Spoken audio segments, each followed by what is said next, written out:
Ok.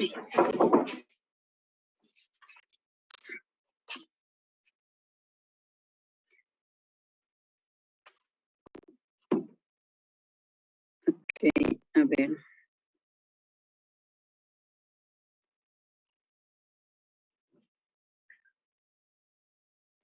Vamos a iniciar ya. Muy bien, chicos. ¿Qué era el PEP?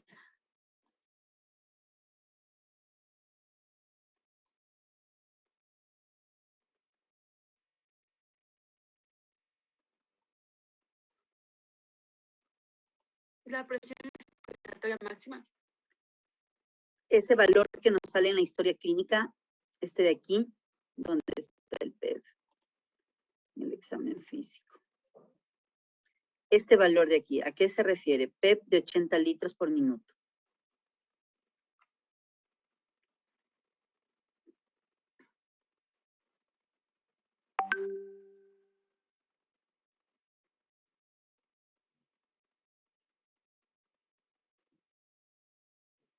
O sea, ¿podría ser la exploración funcional respiratoria?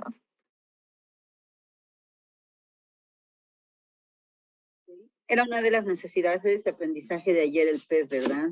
Entonces, sí me habla acerca de la función pulmonar.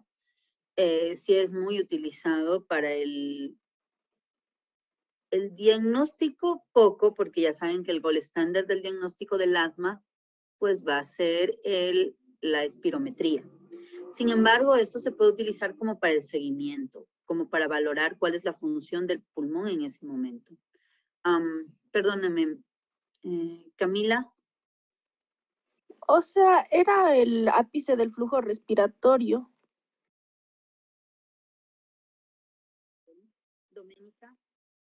O sea, Doc, el PEF, como dijeron, es el flujo expiratorio máximo que se va a alcanzar en una maniobra de expiración forzada y esto iba a conseguirse cuando se va a expirar entre el 75 al 80% de la capacidad pulmonar total y esto tiene que ser dentro de los 100 milisegundos de la expiración forzada.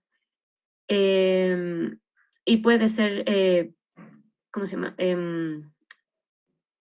Expresado en litros minutos, litros segundos o en porcentaje y va a reflejar lo que es el estado de las vías aéreas de gran calibre. Alejandro. ¿Me dijo Mido? Sí, Alejandro Carvajal. Ya. También quería decir que este PEP, como dijo Gómez, se puede expresar en porcentaje. Y en una persona que no tenga asma, la PEP hay que tener en cuenta que puede variar durante todo el día entre el 10 al 15%. Y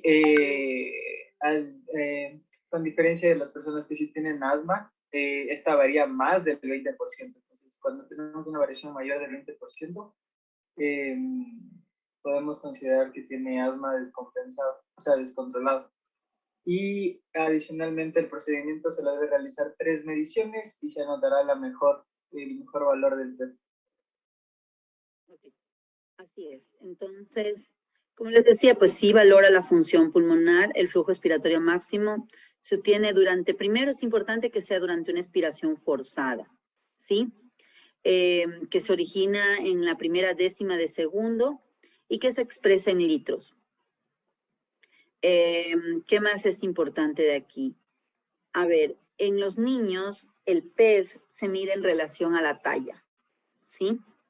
Entonces, ustedes, dependiendo de qué talla va a tener el paciente, ustedes van catalogando cuál es el flujo que debería de tener un paciente, ¿sí?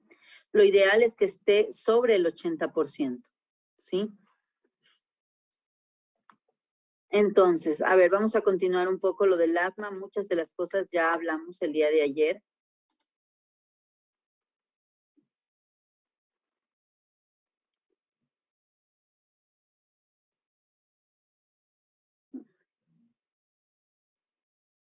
Un segundo, que no sé qué pasa aquí, que no puedo.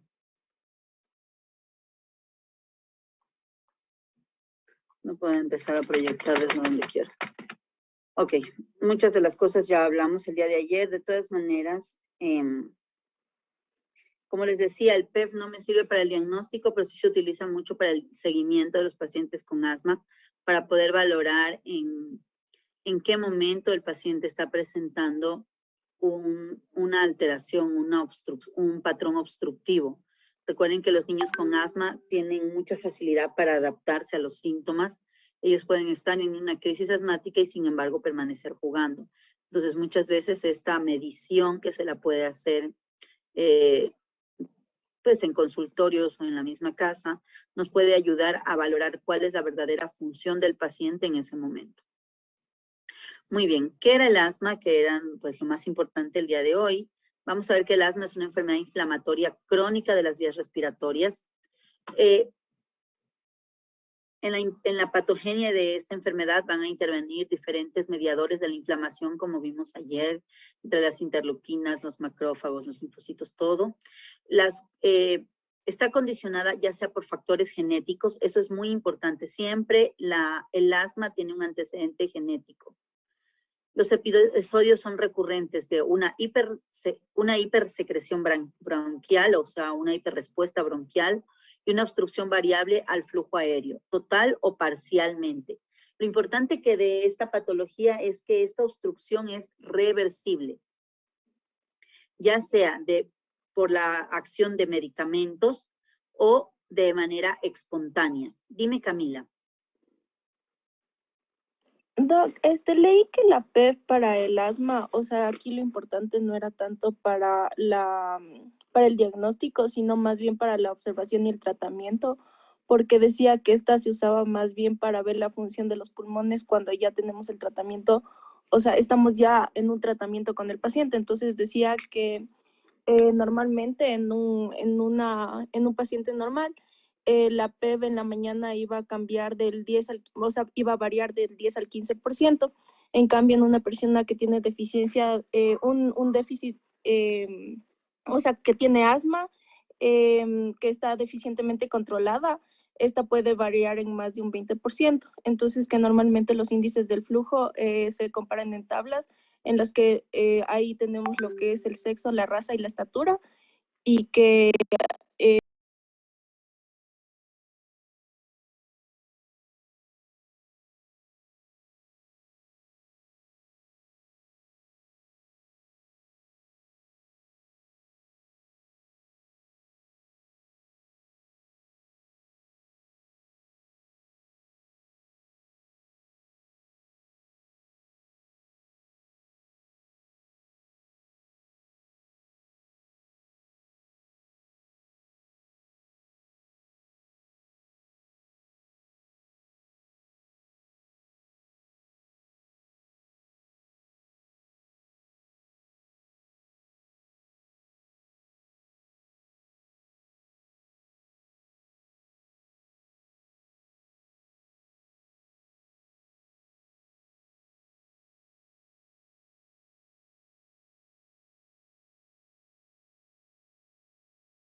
Ya me dijeron ayer los fenotipos. Entonces tenemos los no sibilantes. Este representa el 51% de todos los pacientes asmáticos. Están los sibilantes precoces transitorios. Estos van a representar un 20%. Y son los que presentan, perdónenme un momentito, presentan sibilancias antes de los 3 años de vida y dejan de presentar esta sintomatología en torno a los 6 años de vida. Es decir, son transitorios, tienen una época de su vida en la que se presentan las sibilancias, entre los 3 y los 6 años de vida. Están los sibilantes persistentes, entonces dentro de los sibilantes persistentes están el 14%.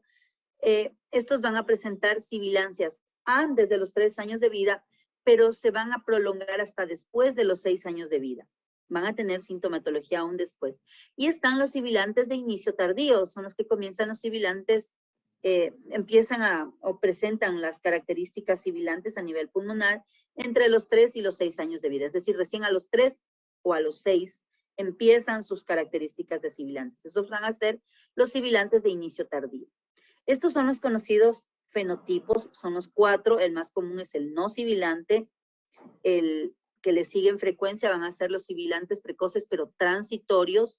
Luego van a estar los sibilantes de inicio tardío y por último los sibilantes persistentes. Ok, en cuanto a los criterios mayores y menores por el índice predictivo del asma, están dentro de los criterios mayores un diagnóstico médico de asma en alguno de los padres, el diagnóstico médico de eczema atópico o de dermatitis atópica que nuestro paciente tiene y la sensibilización a algún alergeno. Todas estas son condiciones o criterios mayores. Nuestro paciente sí cumple con los criterios mayores. Dentro de los criterios menores está sibilancias que no estén relacionadas con catarros. Porque ¿cuál era otro evento sibilante que se presentaba en lactantes menores y que no era asma?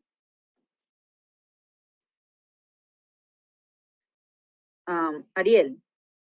El CRUP. ¿Perdón? El CRUP, doc. El CRUP no sibila. El CRUP es de la vía aérea gruesa, entonces no silba. Juan Mateo.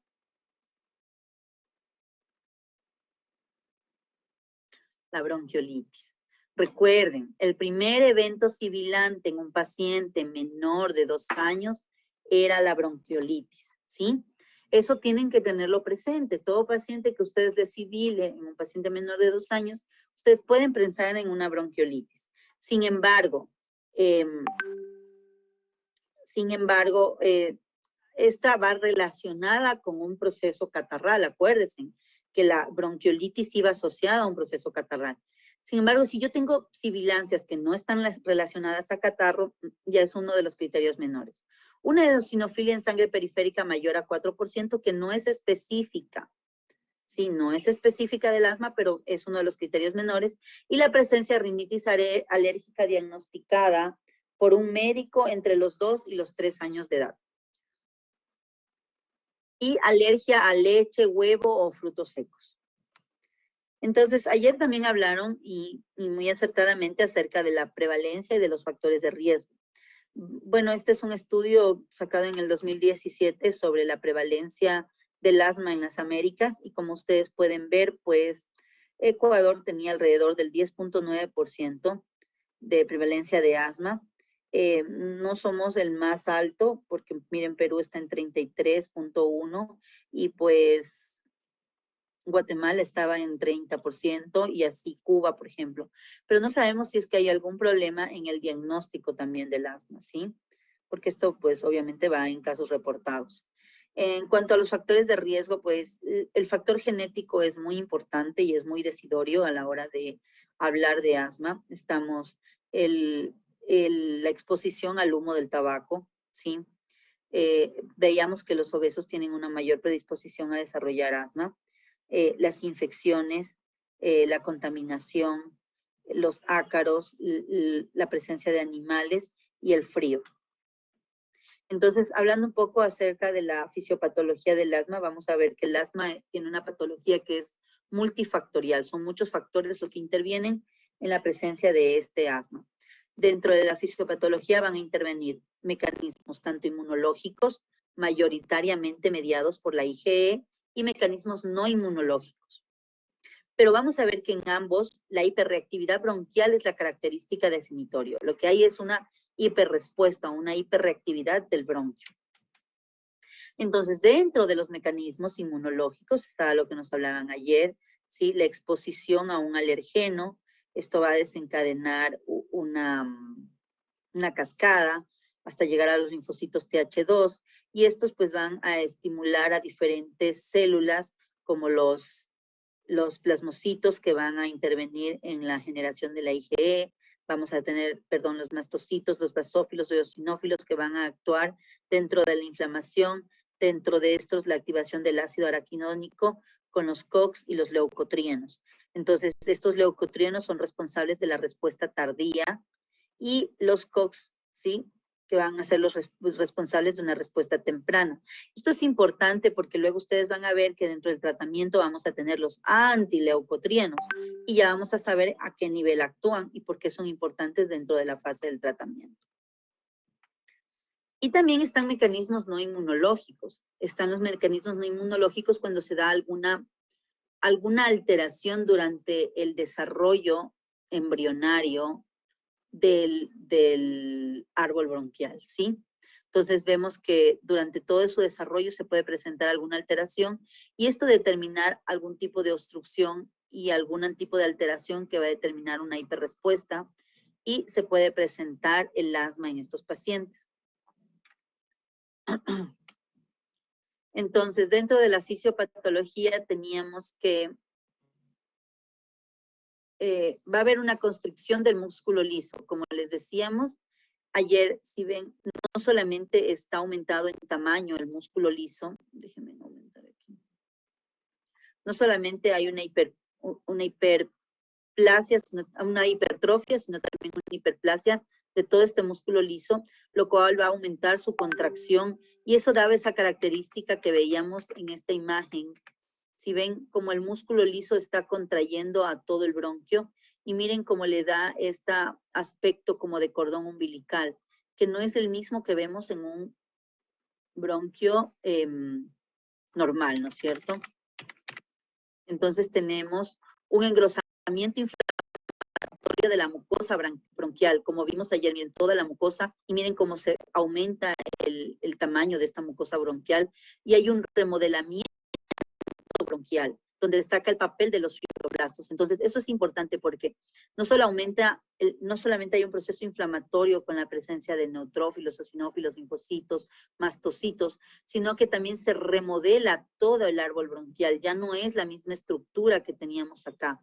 No es que solamente aumentan el número de células, sino también se remodela, cambia la forma del bronquiolo. Y hay una hipersecreción de la mucosa y una descamación del epitelio bronquial, que es el que podemos ver aquí en cuanto al epitelio. Lo que les decía, hay un aumento de células caliciformes con una mayor producción de moco, y todo esto va a dar la característica que tenemos en el asma, ¿no es cierto? Una obstrucción de la vía aérea con una inflamación y la presencia de moco. Todas estas son características en la fisiopatología. Muy bien. Habíamos hablado también ayer un poco acerca de los factores genéticos y epigenéticos. Dentro de estos estaba la obesidad, el sexo y la fibrosis pulmonar. ¿A qué se refiere con eso de epigenéticos?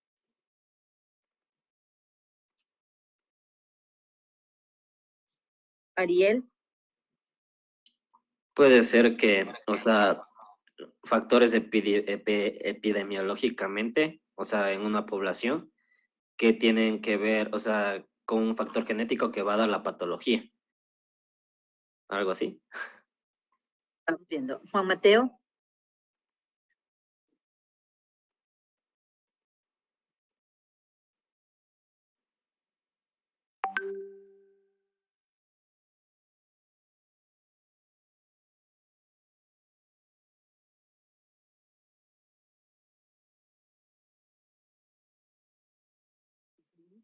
Alejandro Carvajal. La epigenética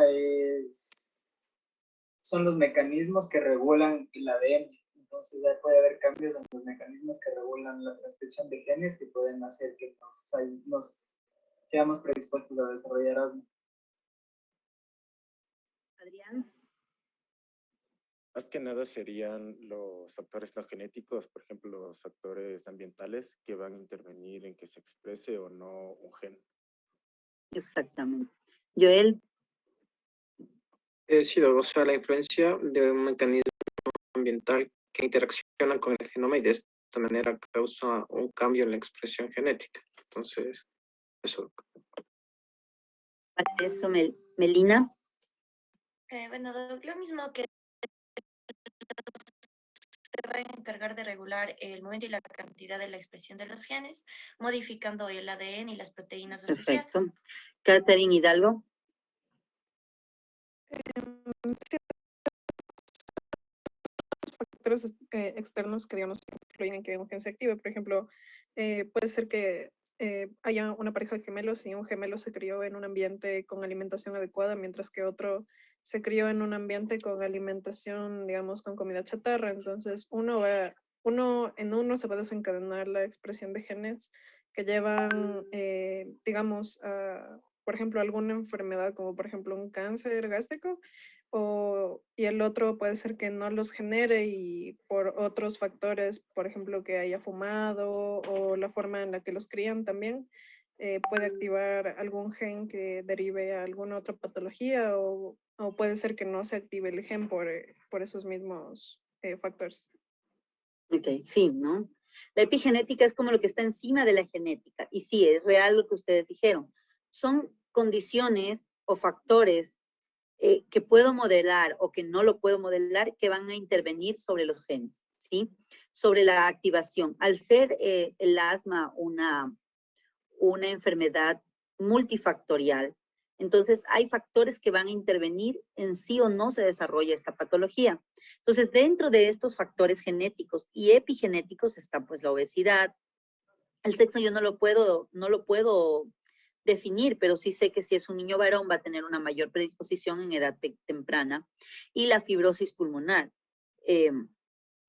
pues también es una cosa que podría no intervenir yo directamente, pero que sé que si lo tengo va a aumentar el riesgo de desarrollar esta patología.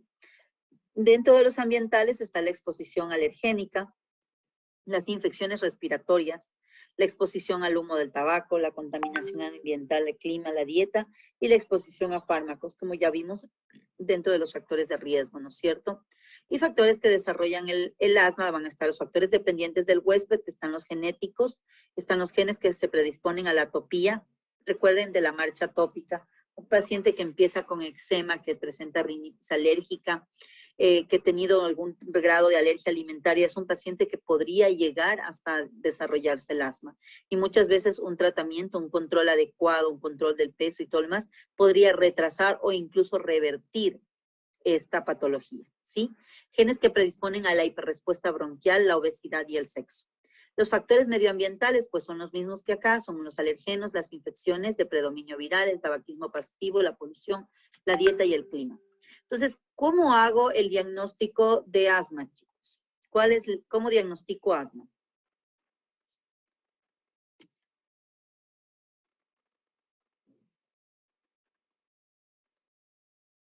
A ver, Salomé. Sí, Doc, nos decía que podía ser por los síntomas clínicos y además de la historia clínica que se debía ver los antecedentes familiares que tenga el paciente. En los síntomas podíamos ver que, o sea, que tenga sibilancia, que tenga dificultad o disnea, tos. Diana. Ajá, después de los síntomas tendríamos que continuar con la exploración física, tendríamos que ver cómo está la función pulmonar, si es que podríamos ver también, si presenciamos la crisis de asma, y de ella vendrían las pruebas complementarias, que sería las pruebas funcionales respiratorias, la espirometría, también podría hacerse una prueba de broncodilatador.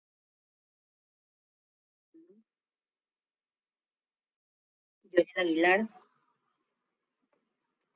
Bueno, Doc, el diagnóstico iba a ser netamente clínico, sin embargo, ya como mencionamos la espirometría, decía que podría ser realizable en la mayoría de niños mayores de 6 años. Iba a ser útil para el diagnóstico, para valorar la relación que tenía el volumen expirado forzado y la capacidad vital forzada. Entonces, esta iba a correlacionar mejor con la gravedad y podría considerarse una obstrucción si es menor o igual a 80-85%, e incluso si se situaba en menor al 90%. Eso. Alejandra. También se podía hacer, o sea, según lo que era la clínica, porque lo primero para diagnosticar era que el paciente reconozca los síntomas que iba a tener. Entonces, lo que nos podía referir era que ocurre estas sibilancias en presencia como la exposición a distintos desencadenantes, como que está con alérgenos, que cuando hace ejercicio, cuando hay aire frío, cambios meteorológicos bruscos. Y también teníamos que empezar a investigar en lo que era la historia personal o familiar de las enfermedades atópicas, porque eso era un predisponente. Y también si es que había el patrón obstructivo en la espirometría, que era como clave también.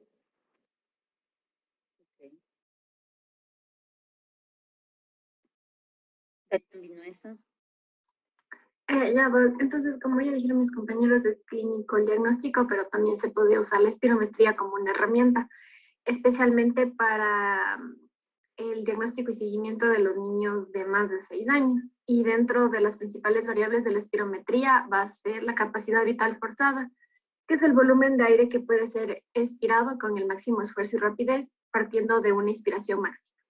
Y se va a expresar en litros. El siguiente es el volumen expiratorio forzado en el primer segundo, partiendo de una inspiración máxima, que es la FEP1.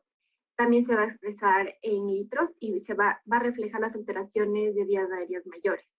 Después tenemos la relación de FEP1 y la capacidad vital forzada, que es el porcentaje de la capacidad vital forzada que se expira en el primer segundo. Es el parámetro más útil en el caso de que hubiera la obstrucción.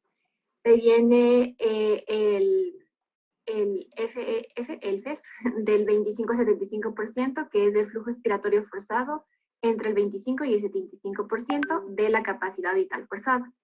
También es un índice súper sensible que refleja obstrucción en las pequeñas vías aéreas. Lo malo es que puede ser muy variable. Y de ahí viene el FEM, que es el flujo máximo conseguido durante la expiración forzada y se expresa en litros también.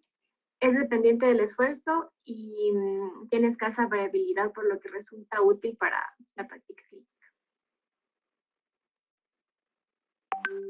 Ok. Jocelyn. Sí, también decía que, por ejemplo, en los niños que ya son menores de 6 años que no se puede realizar la espirometría, la historia clínica, bueno, ya dijimos, es fundamental, pero en este caso también pruebas como la inmunoglobulina E específica para los alérgenos como el trigo, la clara de huevo, o alérgenos inhalantes como ya vimos los ácaros o las pelusas de los gatos o los perros. Aunque no es específico, sí nos ayuda, ¿no? Luis Estrada. Pero también tenemos que tener en cuenta los diagnósticos diferenciales que puede haber con respecto a la clínica, ¿no? Porque una de las principales era las sibilancias. Entonces, los diagnósticos diferenciales van a depender del grupo etario. Por ejemplo, en recién nacidos y lactantes menores de 3 meses, puede ser la displasia broncopulmonar, anomalías congénitas de la región laringea, también anomalías congénitas en lo que es tráquea y vía aérea de mayor calibre, o anillos vasculares. En lactantes de 3 a 12 meses podemos tener el CRUP, el reflejo gastroesofágico, la fibrosis quística o anomalías cardíacas. Y en niños mayores de 1 año puede ser la aspiración de un cuerpo extraño, una disinesia ciliar primaria, la bronquiolitis obliterante, anomalías congénitas del pulmón y vías aéreas o también la disfunción de cuerdas bucales, pero esto ya es más en adolescentes. Perfecto. Entonces, verán, ustedes lo dijeron, en gran parte el diagnóstico es clínico, ¿no es cierto? Se basa en el reconocimiento de síntomas propios que se dan en el asma, siempre teniendo en cuenta que no sea otra patología, ¿sí? Va a caracterizarse por tos, por sibilancia y por disnea u opresión torácica. Obviamente estos síntomas están presentes en otras patologías y ahí viene de gran importancia el descartar otras patologías. También tienen que tener presente el valor predictivo del asma, lo que vimos acá. ¿Dónde está? ¿Dónde está? ¿Dónde está? Aquí. El índice predictivo de asma modificado. Usted también nos va a ayudar. Si yo cuento con los criterios mayores y con los criterios menores, pues obviamente esto va aumentando mi fuerza en el diagnóstico, ¿ok? La otra condición es que yo vea las características de si es agudo o crónico. Recuerden que el asma es un diagnóstico crónico, ¿ok? Entonces tiene que haber ausencia de un diagnóstico alternativo. Como habíamos dicho, la espirometría es el gold estándar del asma. Tenía otras diapositivas y creo que no las puse aquí. Bueno, ¿qué es lo que nos va a valorar la espirometría? Nos valora una curva entre el flujo y el volumen, ¿sí? Entonces, ¿qué es lo que sucede cuando nosotros valoramos la curva flujo-volumen? Nos dice que durante el primer minuto se tiene que exhalar el 80% de nuestra capacidad vital forzada. Es decir, la mayor cantidad de aire que ustedes puedan, luego de una inspiración forzada, durante el primer segundo, tratar de expulsar el 80% de toda la capacidad vital forzada. Entonces, esto nos va a dar esta elevación de la curva, ¿sí? Pero el descenso de esa curva tiene que ser progresivo y recto. No pueden ir en curva hacia abajo, tiene que ir recto, ¿sí? Esa es una forma de evaluar. Tenía otras imágenes, pero creo que no las he puesto aquí. Ya. Sin embargo, ¿qué es lo que sucede cuando hay un patrón obstructivo? Que no puedo yo exhalar esto en el primer minuto y que se demora más tiempo en llegar a la cima. No hace una curvita normal, sino que se demora mucho más tiempo. Y eso es lo que me da un patrón obstructivo, ¿sí? Y además el descenso ya no lo hago en una línea recta, sino que más bien hago como una curva hacia abajo, ¿sí ven? Y esta curva hacia abajo es lo que se determina como un patrón obstructivo. Siempre que ustedes en una curva flujo-volumen vean que el descenso sea hacia adentro, es un patrón obstructivo. Eso también se ve, por ejemplo, en pacientes que se encuentran en ventilación mecánica. Si ustedes ven un paciente en ventilación mecánica y la curva de flujo-volumen, vemos que la fase del descenso es hacia abajo, como en curva, eso me habla de un patrón obstructivo. Un patrón restrictivo es el que se presenta. ¿En qué pacientes voy a ver un patrón restrictivo? A ver. Obstructivo voy a ver en el asma. ¿Y en quién voy a ver un patrón restrictivo? En EPOC. O sea, en el EPOC, exactamente. Es el gold standard, es como que la banderita del patrón restrictivo, ¿no es cierto? Entonces, en el EPOC yo voy a ver más bien un patrón restrictivo, en el cual, ¿qué es lo que voy a ver? Voy a ver algo como esto, pero en normal, sin esta curva así. Entonces, no va a subir hasta acá en el primer segundo, sino que se va a quedar acá chiquitico. Va a ser como normal, pero en chiquitito, algo así, ¿sí? Va a ser todo normal, pero en miniatura. Y obviamente el volumen va a ser más disminuido. Cuando es un patrón mixto, pues voy a tener como en chiquito, pero al mismo tiempo también prolongado. Ya voy a ver si mañana les pongo las imágenes para que puedan ver y tal vez en imágenes podamos entenderlo un poco mejor. ¿Qué es la limitación de la espirometría, que es la que me da el diagnóstico? Tengo algunas limitaciones. Primero, la edad. No la puedo realizar en pacientes pequeños. Entonces, ¿qué hago con los pacientes pequeños? Primero, hacer una buena historia clínica, ver esos índices predictivos de asma. Si me cumple con todos los criterios, ¿qué voy a hacer? No voy a retrasar el tratamiento. Necesito empezar con el tratamiento y esperar hasta que el paciente tenga una edad para yo poderle realizar la espirometría. ¿Y qué es lo que sucede? Cuando yo le doy el broncodilatador y responde al broncodilatador, ya es una prueba, ¿sí? Ya es una prueba diagnóstica. Porque si yo le estoy dando un broncodilatador y el paciente me responde, es porque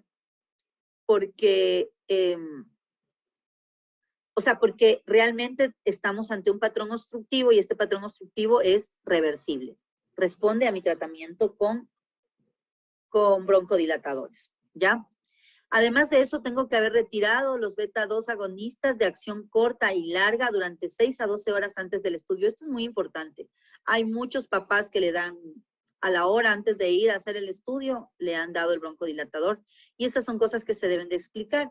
Y siempre necesitamos pesar y tallar al paciente. Ya esta de acá es la parte técnica, explicar el procedimiento, mantener una posición sentada, evitar que el aire salga por la nariz para que podamos medirlo. Entonces, por eso a los niños les ponen, a los adultos también, unas pincitas en la nariz para evitar que el aire se escape, ¿sí? Realizar varias repeticiones normales a volumen corriente y hacer una inspiración máxima mantenida durante 2 a 3 segundos, seguida de una expiración lo más rápida y fuerte posible, prolongando hasta alcanzar el vaciamiento completo del pulmón, que es lo que vamos a ver en esta curva. O sea, primera instancia sale el aire a toda velocidad y luego se va eliminando todo el aire que queda en el pulmón. ¿Ok? Entonces, hay otros criterios para catalogar la gravedad del asma, ¿sí? Y eso ya también se puede basar en la espirometría, ¿sí? Entonces va a depender mucho de las sintomatologías, primero de los episodios, qué tan frecuentes son. Si es 1 cada 5 a 6 semanas, máximo 6 a 8 crisis al año. Estos van a ser catalogados como frecuentes. Este es solo ocasional, un episodio cada 10 a 12 semanas y máximo 4 a 5 al año, ¿sí?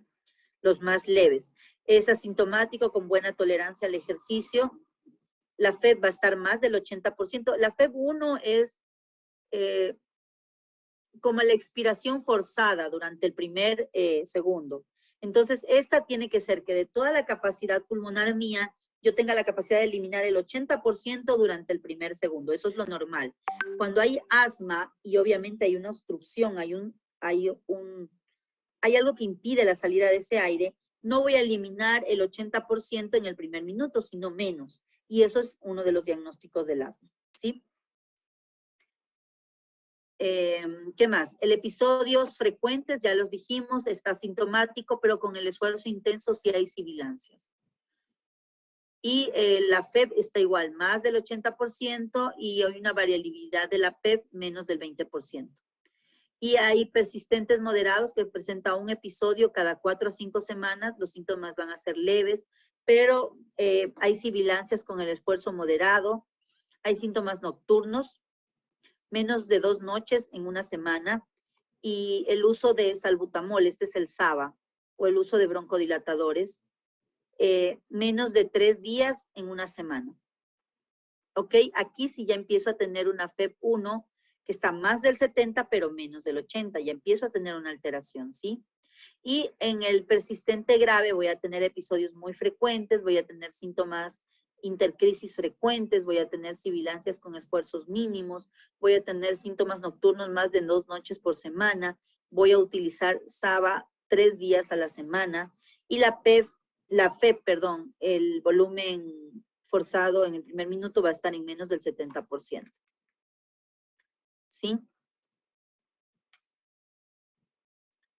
Entonces, ¿cuál es el tratamiento del asma? Ariel. Bueno, nosotros teníamos lo que puede ser el tratamiento o la farmacoterapia para el asma, en donde teníamos 2 tipos de medicación. Medicación tanto preventiva de mantenimiento y medicación de rescate en caso de crisis. En el caso de una medicación preventiva de mantenimiento, aquí se iba a administrar la medicación a diario y durante largos periodos de tiempo, en donde nosotros podíamos administrar fármacos como los glucocorticoides inhalados, los antagonistas de los leucotrienos, los agonistas beta-2 adrenérgicos, y en el caso de la medicación de rescate, como ya mencioné, era para tratar especialmente la broncoconstricción de manera rápida, y aquí encontrábamos los SABA inhalados, también los anticolinérgicos inhalados y los corticoides sistémicos, ya sean orales o parenterales. Dani. Sí, también, bueno, yo había encontrado un documento que primero decía que para manejar esto teníamos que primero tener prevención primaria, secundaria, educación y el tratamiento de rescate en caso de que tenga una crisis, ¿no es cierto? Esto de aquí va a ser exacerbación de broncodilatadores y los fármacos disponibles para esto de aquí iba a haber los beta-agonistas de acción corta inhalados, el bromuro de hipatropio inhalado igual, la combinación de beta-agonistas con bromuro de hipatropio y la tefilina de acción corta bioral.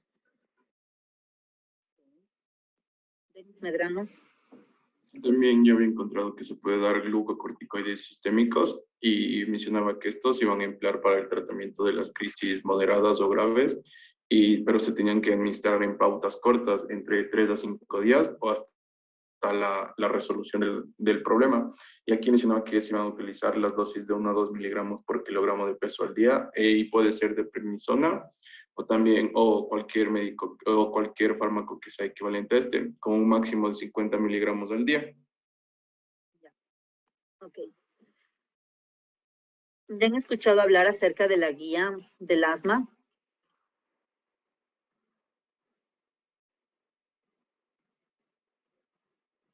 ¿Se han escuchado hablar acerca de las guías del asma? ¿De la guía Gina y de la guía Gema? No, Doc. No, ya. Eso sí sería bueno que lo revisen, por favor. Revísenme un poco acerca de las guías del asma, ¿sí? Esa es en donde se basa nuestro tratamiento, ¿sí? Nosotros necesitamos de estas guías y recuerden siempre, vivimos otra época en cuanto como médicos. Antes el médico era el que lo sabía todo, ¿sí? Y el médico pues daba la indicación, el tratamiento y ya nadie refutaba porque ese era su tratamiento. Pero hoy en día recuerden que todas las personas tienen mucho acceso a la información y eso es muy bueno, pero también es contraproducente. En el sentido de que los papás o muchos pacientes están buscando el que un médico haga malas cosas pues para hacer un juicio. La demanda por prácticas médicas pues van en aumento y como médicos experimentamos recientemente una doctora, neumóloga, pediatra que trató a un recién nacido y que fue juzgado por un juez que no entiende nada de medicina y decía que la neumóloga pediatra pues no puede tratar a un recién nacido, lo cual no es real porque primero fue pediatra y eso le da la capacidad de hacerlo y luego fue neumóloga que también le da la capacidad de hacerlo, pero, nos enfrentamos a muchas cosas y sus actitudes como médicos tienen que estar respaldados de evidencia. No pueden ir y decir es que la doctora me enseñó o el doctor de acá lo hacía de tal forma y así le va bien, ¿sí? O a mí me va bien con este medicamento y por eso lo sigo usando aunque todas las guías digan lo contrario. No es correcto porque pueden enfrentar en algún momento una demanda. Nuestro mejor escudo ante una demanda van a ser las guías, ¿sí? Sobre todo las guías de reconocimiento internacional. Y dentro de estas están las guías GEMA y la guía, la GINA, ¿ya? Entonces, estas son nuestro gold estándar en cuanto al tratamiento. Vamos a ver que esta guía tiene una actualización casi anual en cuanto al tratamiento, que es lo que más nos interesa, porque bueno, pues ya algo del diagnóstico ya lo tenemos claro, algo de los síntomas también lo tenemos claro, la fisiopatología tendrán que estudiarla muchísimo, también la tenemos un poco clara, y el punto aquí sería el tratamiento. Entonces, en el asma, aquí sí ven que dice 1, 2, 3, 4, 5 y 6, es porque el asma, el tratamiento va por escalones, ¿sí? Entonces, dependiendo si es que tengo, de qué tan severos son mis síntomas, yo voy aumentando en mi tratamiento y voy subiendo de escalones. Y en el siguiente escalón lo que voy es sumando más y más medicamentos, ¿sí? Y los medicamentos sistémicos, déjenlos para el final. Al menos que ustedes sean el neumólogo o el intensivista que ya está con el paciente, no utilicen tratamiento sistémico para el tratamiento del asma. Se utiliza mucho en medicina primaria y no es correcto, no es lo correcto, ¿ok? Entonces, ¿ustedes se acuerdan antes cuando una persona tenía asma, cuál era el tratamiento de base?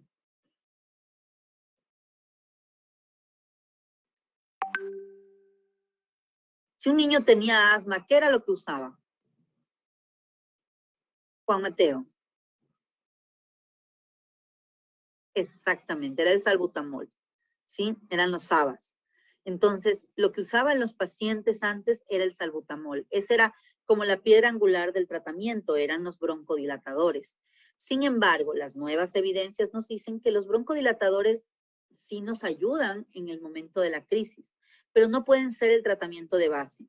Y el tratamiento de base se han convertido los inhaladores, los corticoides inhalados. Estos son nuestros tratamientos de base, ¿sí? El tratamiento que lleva todo paciente son los corticoides inhalados. Entonces, en un paciente que tiene una poca cantidad de síntomas, podemos usar como primera instancia los corticoides inhalados y así ir subiendo en cuanto a nuestro tratamiento. Miren, en el primer escalón, sin medicación hay un control. En el segundo escalón ya están los corticoides inhalados en dosis bajas o los antileucotrienos, que les acuerdan que habíamos visto dentro de la cascada cómo estaban. En los niños menores de 3 a 4 años, igual, están los corticoides inhalados en dosis bajas o los antileucotrienos, igual en dosis más bajas. Esto sería como de 4.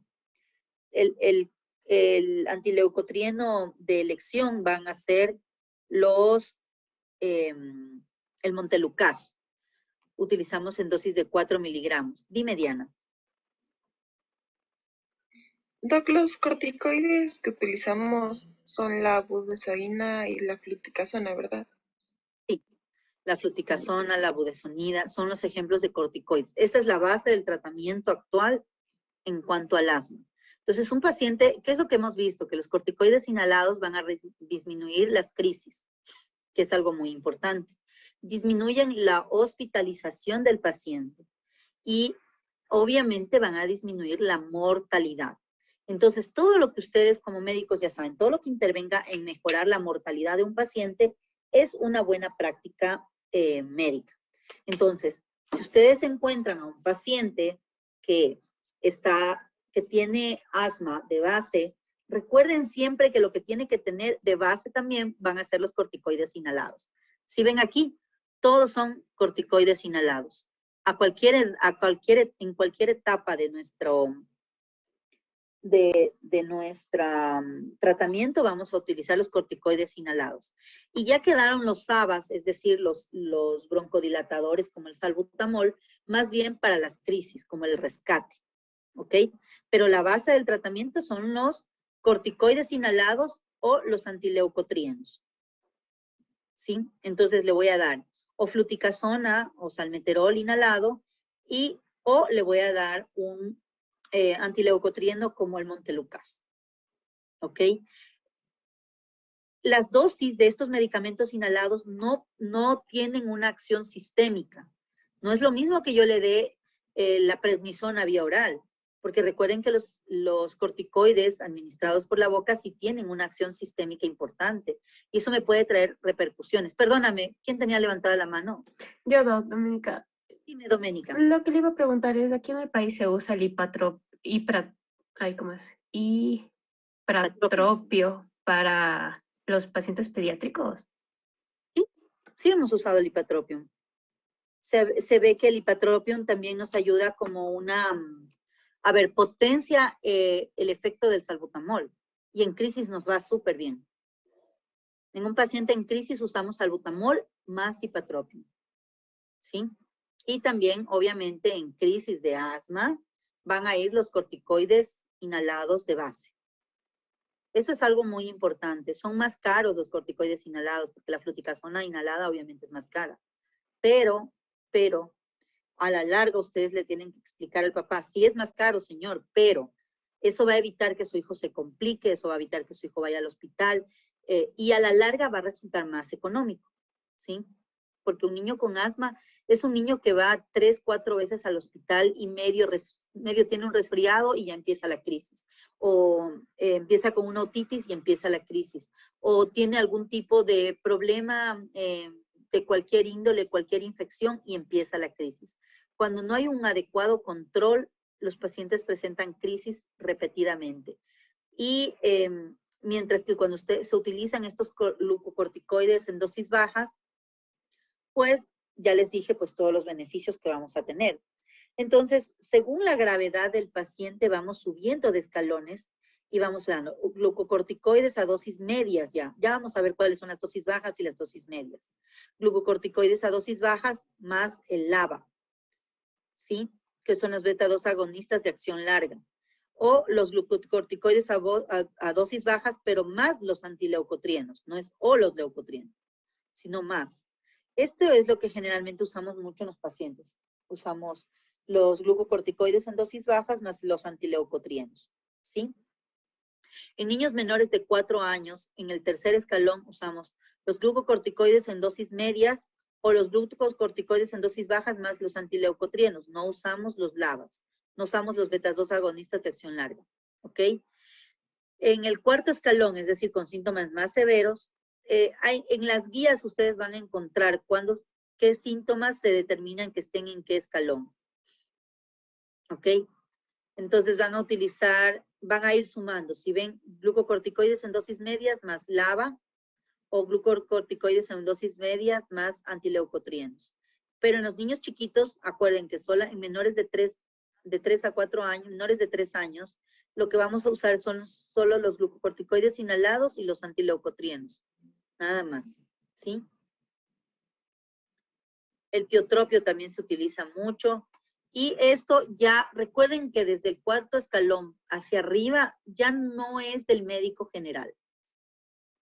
Este paciente ya debería de ser valorado por el pediatra o por el neumólogo pediatra, ¿sí? Y debería de ser remitido a un hospital. Ustedes hacen sus primeras dosis de rescate y luego remiten al hospital. Y en el hospital pues van a continuar con el tratamiento del paciente, ¿sí? Entonces esto es como en la guía, algo muy similar a lo que vimos ahorita, cómo van sumando los corticoides inhalados con los LABAs, con los ABAs, dependiendo de la edad del paciente. Sí, aquí están menores de 5 años, recuerden que solamente utilizo los inhaladores, corticoides inhalados y los antileucotrienos.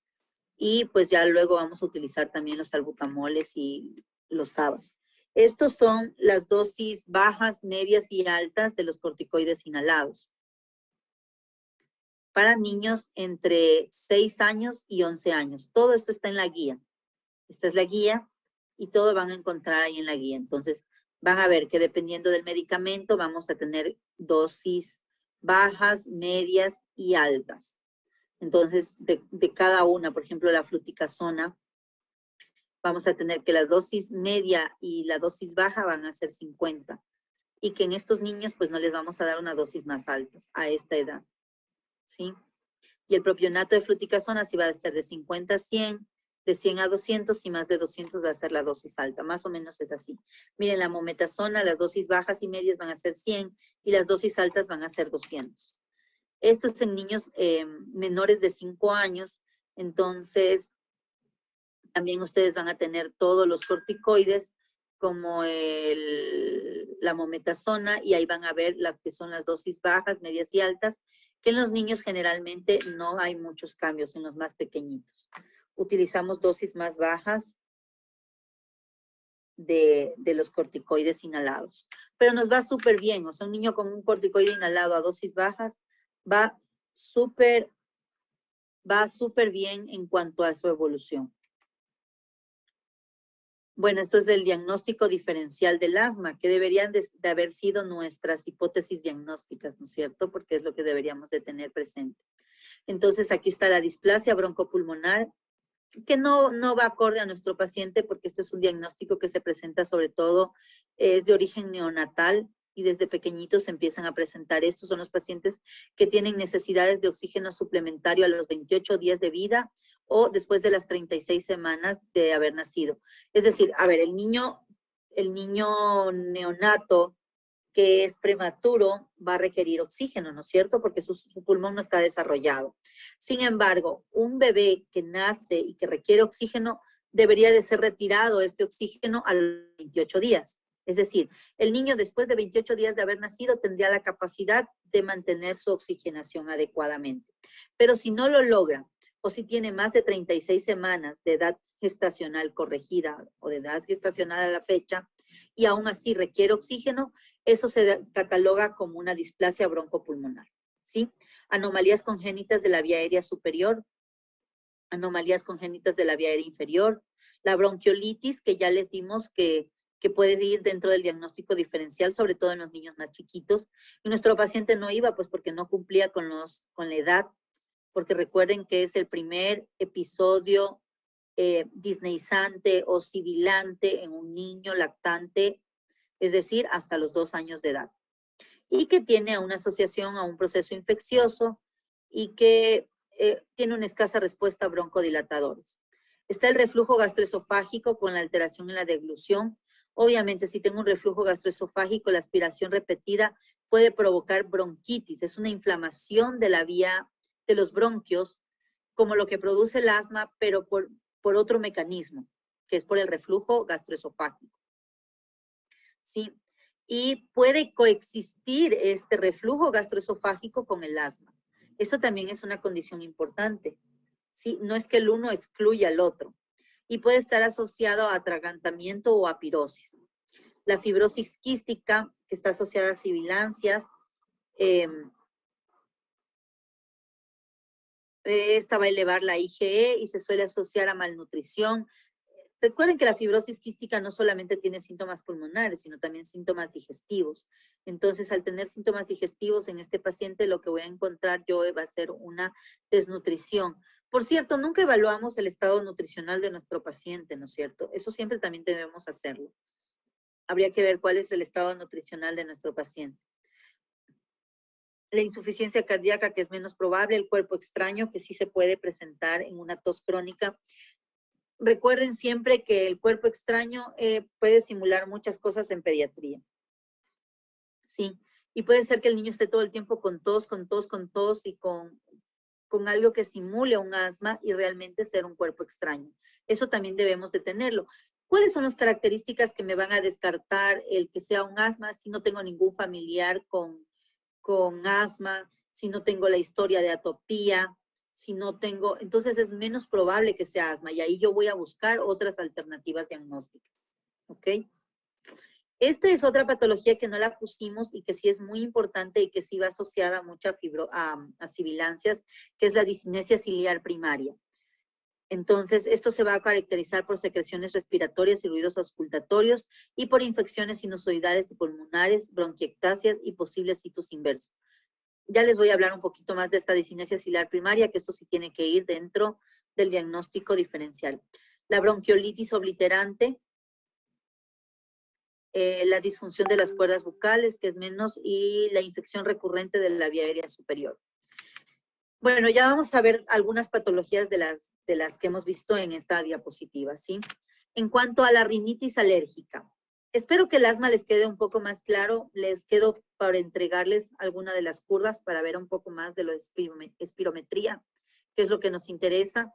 En cuanto al tratamiento del asma, ya saben, lo importante es que la base del tratamiento van a ser los corticoides inhalados y que la dosis va a depender de la gravedad del paciente y que el salbutamol, que antes era la base, más bien se utiliza para los periodos de crisis. También se administra salbutamol previo a la actividad física en los pacientes sintomáticos, como por ejemplo nuestro paciente. Recuerden que nuestro paciente no puede realizar actividad física porque empieza con la disnea. Entonces, posiblemente nuestro paciente, una vez que hayamos estabilizado con los corticoides inhalatorios en dosis bajas, podríamos utilizar también el salbutamol previo a la actividad física. Ok, preguntas, dudas del asma.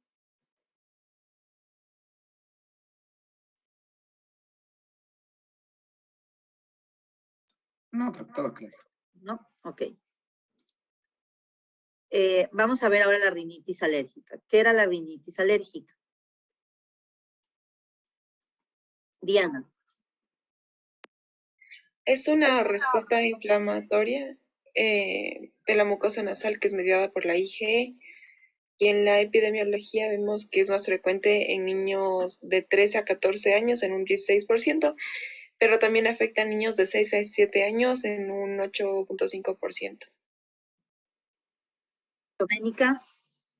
La rinitis, como dijo, era la respuesta inflamatoria a los IgE, siempre y cuando haya habido una exposición a un alérgeno previamente, y podía presentar síntomas característicos como era el prurito nasal, la rinorrea, estornudos, congestión nasal, y a veces podía acompañarse de síntomas de oído, faringe y en algunos casos oculares, como la conjuntivitis, en donde podía causar rinoconjuntivitis.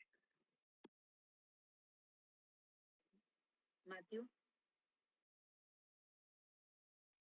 Sí, también para tener la rinitis alérgica vamos a tener ciertos factores de riesgo, los cuales van a ser antecedentes familiares de atopía, si es sexo masculino, nacimiento durante temporada de polen, estado de primogénito, uso temprano de antibióticos, exposición materna al tabaco en el primer año de vida, exposición a alérgenos de interior o a los ácaros del polvo, la inmunoglobulina E mayor a 100 unidades internacionales por mililitros antes de los 6 años y la presencia de IgE específica del alérgeno.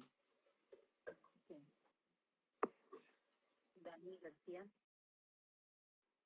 Sí, también, bueno, Como definición, se utilizaba para describir trastornos heterogéneos nasales sintomáticos que cursan con lo que sería la inflamación de la mucosa nasal.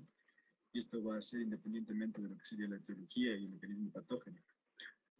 Bueno, aquí dicha inflamación va a dar lugar a síntomas como obstrucción nasal, estornudo, rinorrea o plurito.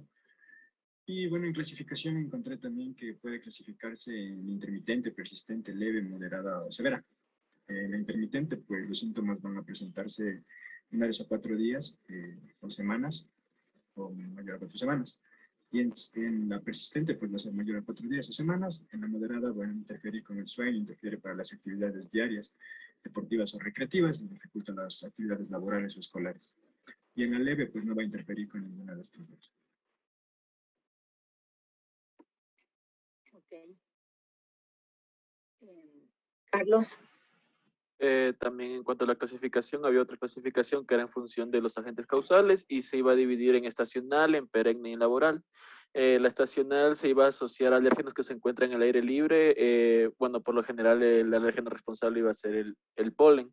La perenne iba a estar asociada a toda la exposición de alérgenos en lugares cerrados, como los ácaros de polvo, proteínas animales, hongos o hongos del domicilio.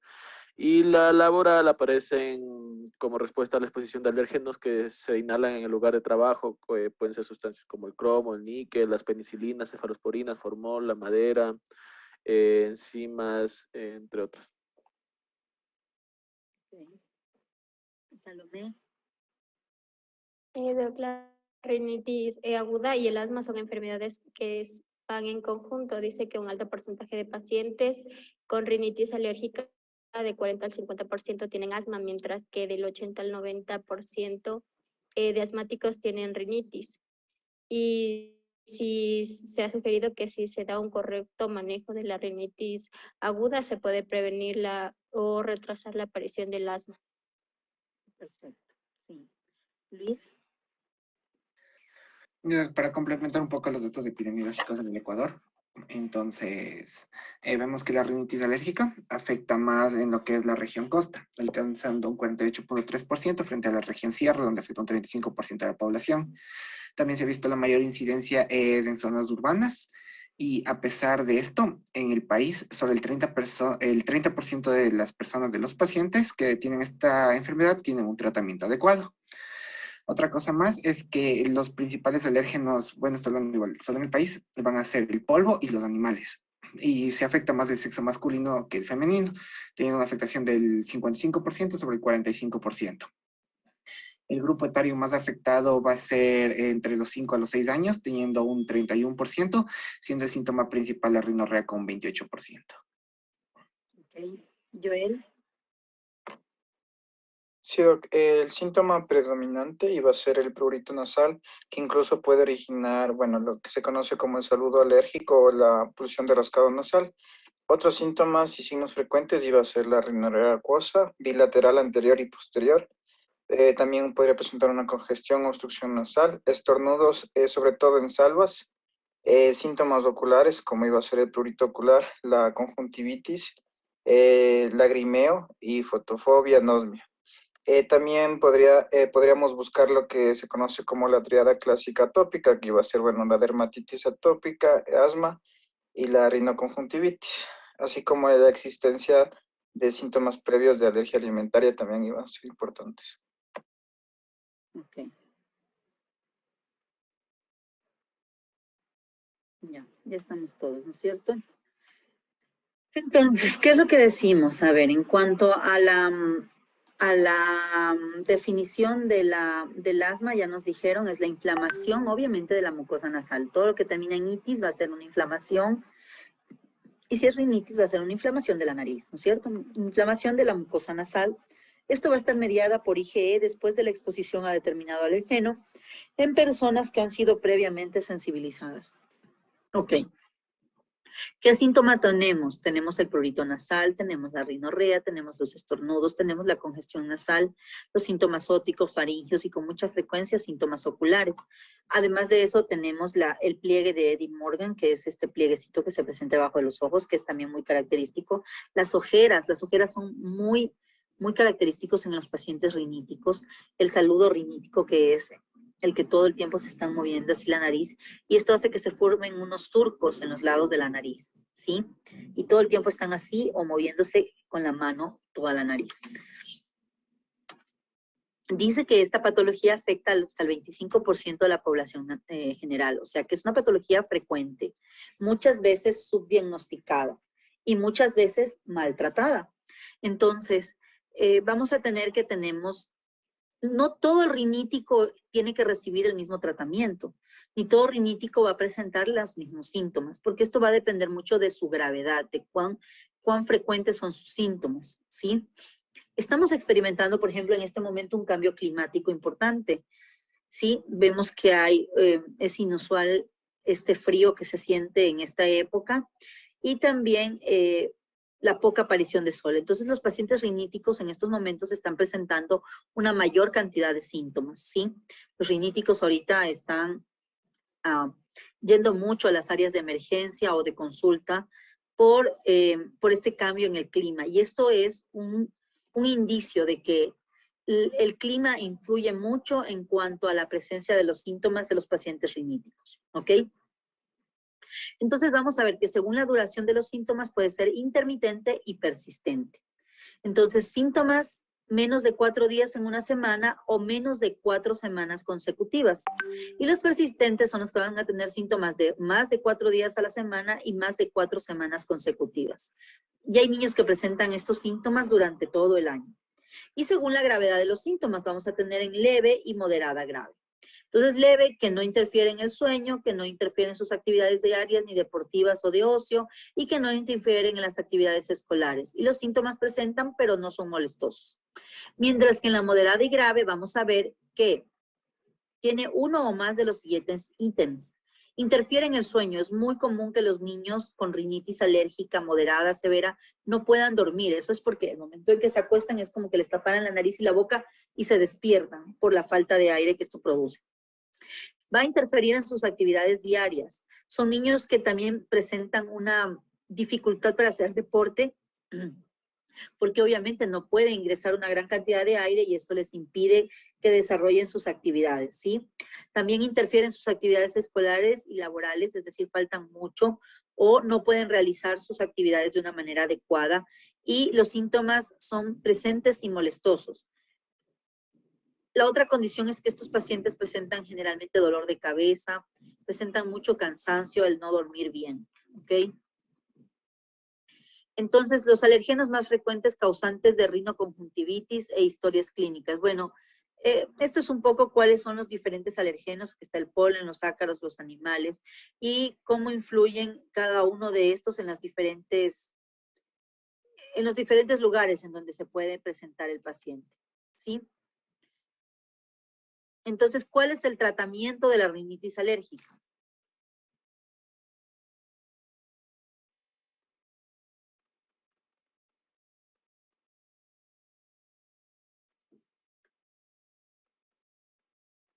Diana.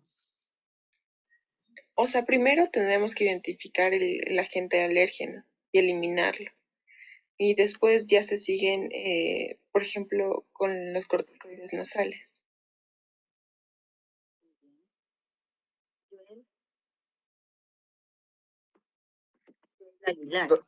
Ya, Doc, en cuanto al tratamiento, primero vamos a identificar y eliminar en este caso el alergeno específico cuando sea posible. El uso de los medicamentos se tiene que dar cuando ya tenemos una orientación hacia el diagnóstico y también tenemos síntomas evidentes. Ahora, también mencionar antes del tratamiento farmacológico que era prioritario también realizar un adecuado control ambiental, tanto en la casa como en su situación social. Eso.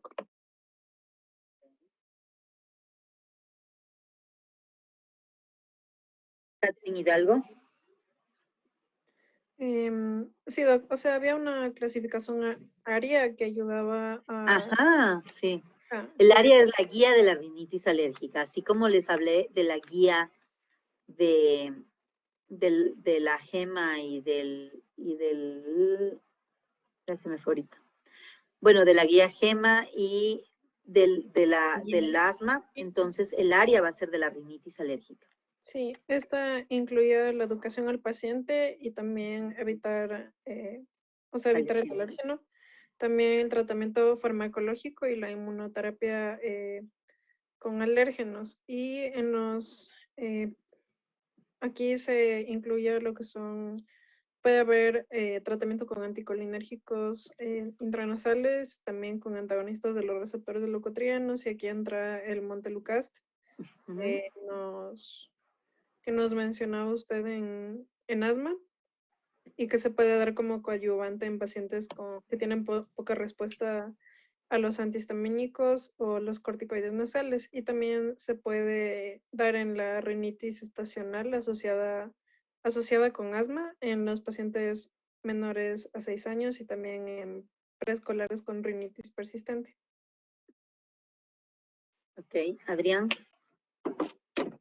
Sí, sería como tratamiento las medidas de higiene de vida, que serían, como mencionaron, evitar la exposición al alérgeno, una limpieza adecuada de las mucosidades sin que haga un sonado muy brusco, y también un lavado de fosas nasales con una solución fisiológica. Y de ahí se pueden utilizar medicamentos, como ya mencionaron, ¿no? Corticoides, antihistamínicos, anticolinérgicos. Aquí puede ser el bromuro de hipatropio para poder tratar la rinorrea, y también inhibidores de la degranulación, como el cromoglicato, que va a utilizarse para disminuir el prurito nasal, y también vasoconstrictores. Ok. Matthew. Sí, Doc, hay un tema muy importante que debemos diferenciar, es que pueden también haber niños pequeños que son menores de 2 años. En estos niños, como sabemos, para hacer esto, realmente tienen que hacer una exposición repetida a los alérgenos. Entonces, en estos niños, como tienen menos de 2 años, toca buscar otras patologías, como el síndrome de la guardería, la hipertrofia de adenoides o rinosinusitis crónica. Una vez encontrados de estos, ya ahí sí podemos tratarlos a los niños con antihistamínicos con sedación mínima, como la cetiricina, la loratadina, la fexofenadina. Pero tenemos que evitar los antihistamínicos sedantes ya más poderosos, como la difenhidramina y la clorfenadramina. Ariana. Yo he encontrado un algoritmo igual que mencionaba la parte del tratamiento, y ya más allá de evitar los alérgenos y la educación que hay que dar al paciente, podemos utilizar corticoides y de ahí los antihistamínicos igual los lavados, como ya habían mencionado. Entonces, justo como dijo mi compañero, tenemos que ver la edad autorizada para cada medicamento. Entonces, tenemos los antihistamínicos divididos en las edades de 6 meses a 2 años, de 2 a 6 años, de 6 a 11 y mayores de 12. Entonces sí le podríamos dar, pero es muy importante agregar un antihistamínico para la rinitis. Así es. Jocelyn. También habla, por ejemplo, de los descongestivos nasales que son de manera tópica. Estos son útiles, como vemos también en el cuadro, que dice que solo es cuando hay una obstrucción, se da una obstrucción. Y esto se administra minutos antes de administrar el corticoide nasal, pero no hay que pasar los 5 días para evitar su efecto rebote. Y que también se podía dar un corticoide, pero por vía oral, si es que ya hablamos de casos de una rinitis que es persistente y grave con obstrucción. Aquí se daba la prednisona de 1 miligramo o kilogramo día, igual por 3 a 5 días. Sí, no más allá de eso. Muy bien. Joel. Sí, Doc, solo mencionar que los corticoides nasales iban a ser el tratamiento de elección, sobre todo para el tratamiento de la rinitis alérgica y el control de los síntomas. Y el resto de fármacos se podría ser considerados como alternativas. Entonces, por ejemplo, en los antihistamínicos, estos se iban a ser eficaces en los síntomas de la rinitis alérgica, pero iban a ser con una eficacia menor que los corticoides, sobre todo para los que presentan congestión. Entonces aquí se debería dar los de segunda generación, ya que los de primera generación provocaban sedación y somnolencia. Ok. Entonces, si es real todo lo que ustedes nos dicen, tienen que tener en cuenta que la rinitis alérgica va mucho con la higiene, ¿sí? Con la higiene en todos los sentidos, con la higiene de la habitación, por ejemplo, que el colchón no esté expuesto a ácaros, porque si no los síntomas se van a presentar y es muy característico que el paciente venga y les diga, presenta tos, rinorrea en la noche. Solo en la noche, doctora. En el día está tranquilo, pero en la noche, entonces hay algo que está ocasionando esa crisis dentro del cuarto del niño. Entonces, ahí vienen retire los peluches, retire las colchas de lana, vea que el colchón no tenga ácaros, procure sacarlo al sol, las almohadas igual, de preferencia cubrir las almohadas y cubrir el colchón con alguna tela antiácaros. Eso va a mejorar muchísimo los síntomas. Los polvos en la habitación del niño no pueden ser retirados con una escoba o sacudiendo, sino con una toallita húmeda tratando de retirar toda la cantidad de polvos, pero sin levantar demasiado el polvo, ¿ok?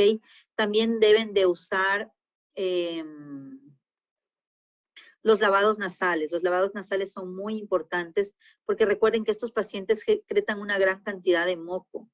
Y si ustedes le administran el corticoide se va a quedar solo en el moco, no va a llegar a donde necesitamos que llegue y hacer el efecto. Entonces sí, el gold estándar sí son los corticoides nasales. Es real que con los antihistamínicos mejoran muchísimo la sintomatología. Entonces sí hay que usar antihistamínicos.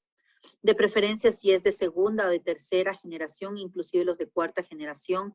Entre más alta sea la generación, vamos a ver menos efectos adversos. Tal vez la eficacia sea similar, pero los efectos adversos son menos.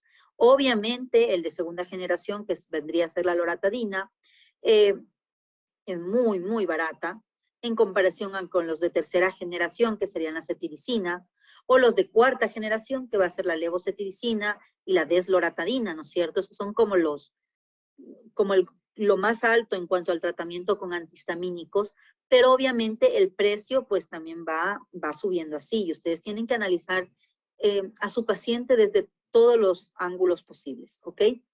Y el uso de antileucotrienos también, como ustedes pueden ver en esta gráfica, mejora todos los síntomas de la rinitis alérgica y también es parte del tratamiento del asma. Entonces, si ustedes ya le dan antihistamínicos y le dan los antileucotrienos, ya empezamos con un poco de la base del tratamiento basal del asma.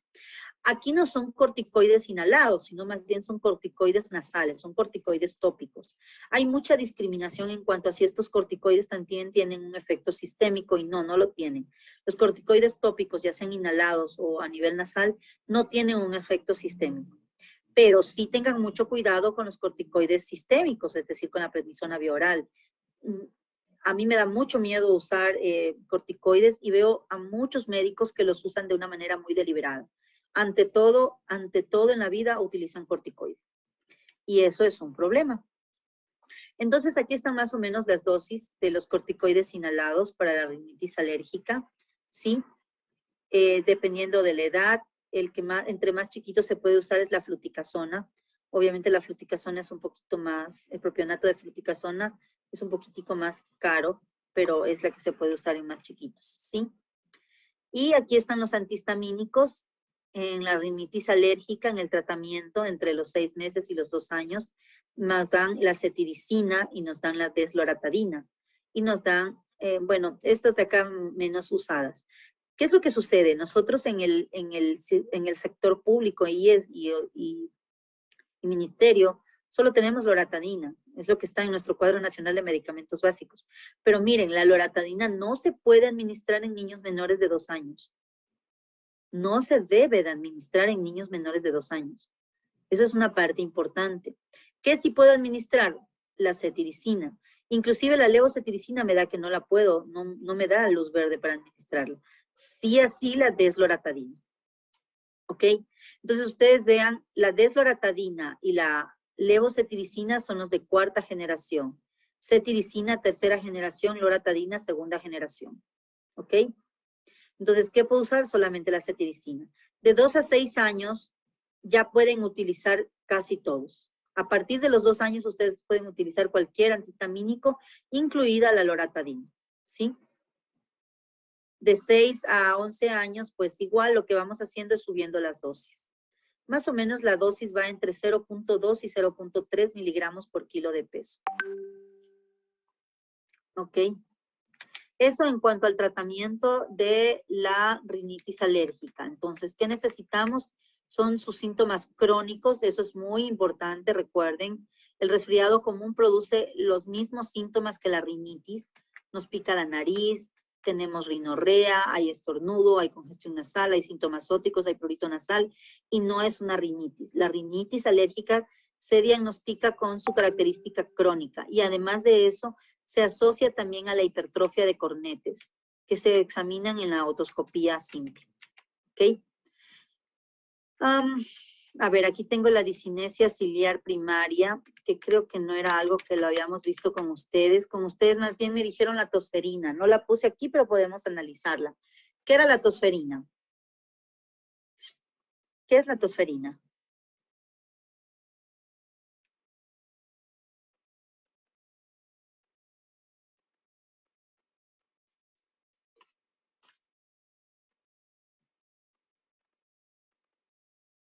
Ariel. Bueno, mencionaba que la tosferina era causada por la Bordetella pertussis, si mal no recuerdo. Y, o sea, la mencionaba como tosferina porque hacía asimilar o simulaba como la tos, o sea, como de una fiera, una tos perruna, algo así. Salomé. Decía que iba a ser un síntoma de síndrome pertúsico que va a dar paroxismos de tos, vómito, pasando a cuadros con sintomatología indistinguible de un catarro común. Daya.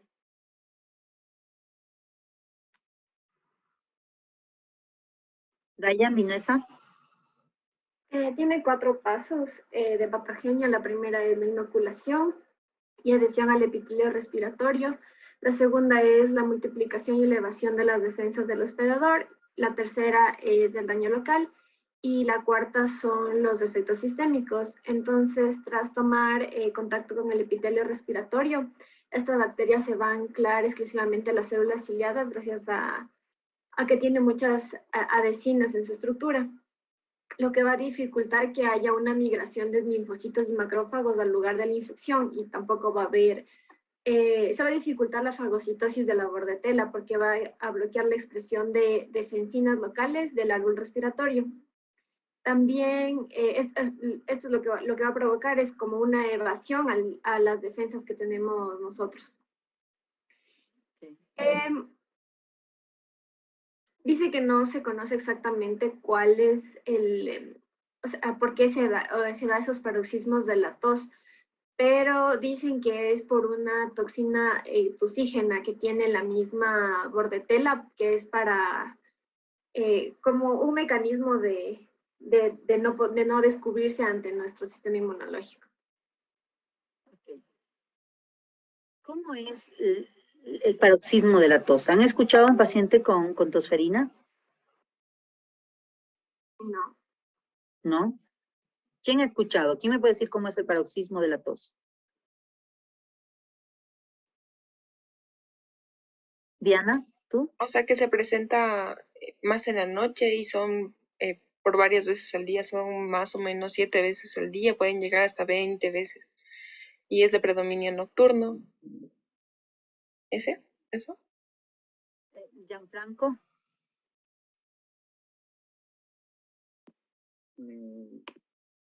No sabría decirle más de lo que dijo Diana, Doc.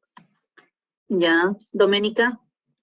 Doc, o sea, los pacientes cuando tosen, se escucha, como dijo mi compañero, como una tos perruna, pero tienen momentos como que se ahogan intentando hacer unas inspiraciones profundas donde como que se escucha que no les entra aire y esto causa anoxia en ciertos tejidos que sobre todo se puede afectar el cerebro, o sea, pueden tener una hipoxia cerebral y a veces estos periodos de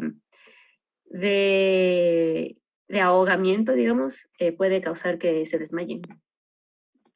Doc. ¿Sí? ¿Quién habló? ¿Joel? ¿Quién?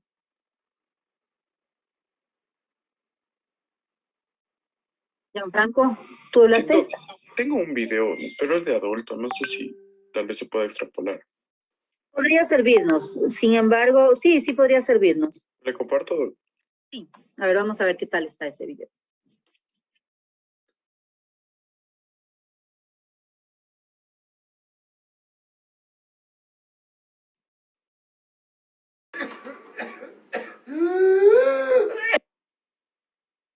Ya. Si es algo así, en los niños lo que vemos es como una tos que no calma, como paroxística. ¿Qué es eso? Es Ahí una está, tos. acabo de-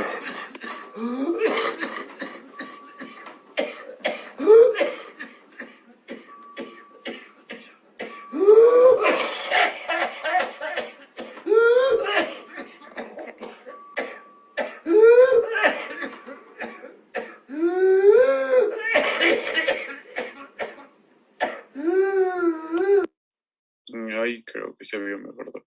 Ajá. Entonces, sí, exactamente es así. Es una tos.